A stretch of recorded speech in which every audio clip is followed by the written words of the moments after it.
Hello mga buddy, gagawa pala ako ngayon ng barbell. Ayan mga kabady, nilalagari ko na yung 1 gallon na nilagyan ng pintura.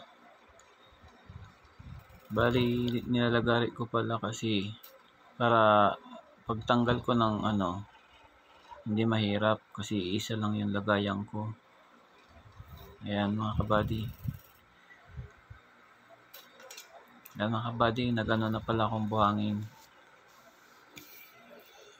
Tapos nilagyan ko na rin ng simento. Hindi ako professional mga kabady. Gagawa lang ako ng barbell. Wala masyadong alam sa mga ganyan kabady sa construction. Kaya ayan, halo-halo na lang, hinalo ko na lang yung simento at buhangin. Ayan, lagyan ko na pala ng tubig mga kabady.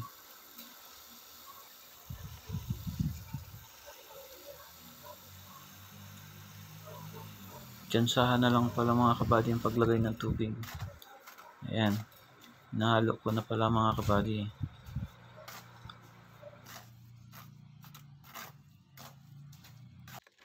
Nalian ko na rin pala mga kabady yung hulmahan natin ng barbell para hindi siya bumuka.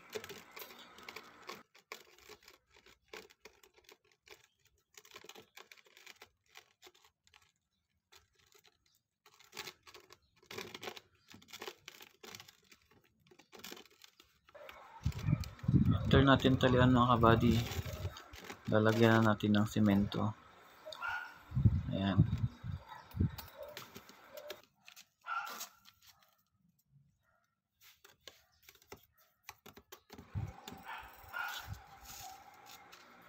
Nilagyan ko na rin pala kabady ng screen para pampatibay.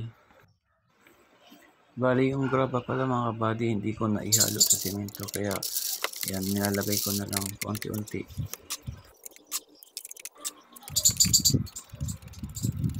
Yan, dinidiktik ko na rin kabady para masiksik.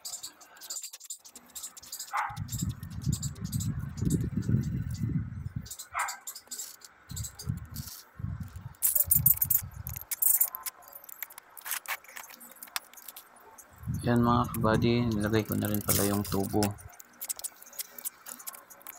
Tsaka tinunuan ko na rin ng semento. Nilagyan ko rin ng bakal. Ayan na mga kabady, after 24 hours, yan na. Tatanggalin na natin yung hulmahan.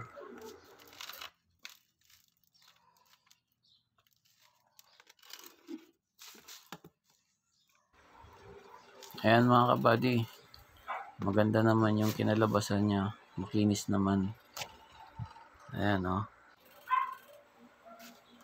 Ayan mga kabady, buksan ko na rin pala yung isa. Ayan, kumpleto na mga kabady. Pininturahan ko na rin pala mga kabady para gumanda naman yung itsura.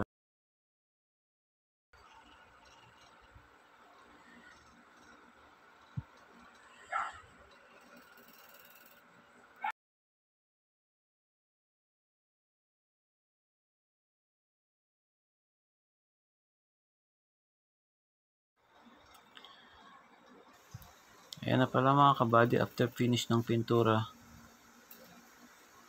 Ayan, mukhang astig na. Pwede tayo mag-exercise mga kabady. Ayan.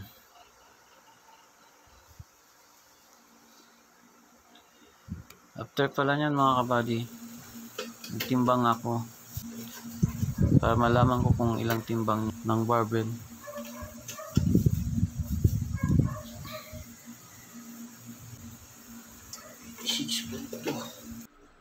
Ayan pala mga kabady, 86.2 yung timbang. Bali 18 kilos pala mga kabady yung bigat ng ating barbell na ginawa. Pwede na rin mga kabady.